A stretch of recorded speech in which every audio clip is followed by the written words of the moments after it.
န်တွေဖူးပွင့်ကြရင်မိုးတဲ့တို့နှစ်ယောက်ဆိုလား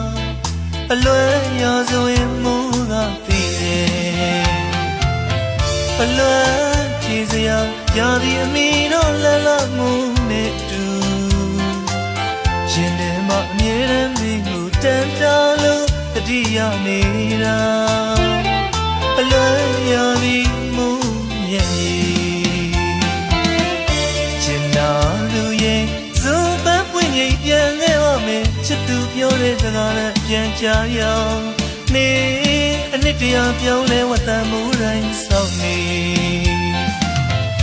အာကာတခွင်မှာတင်းရိပ်လိုက်တွေညိုမဲလို့မောင်မိုးရည်တွေကချစ်သူပဲရောက်နေ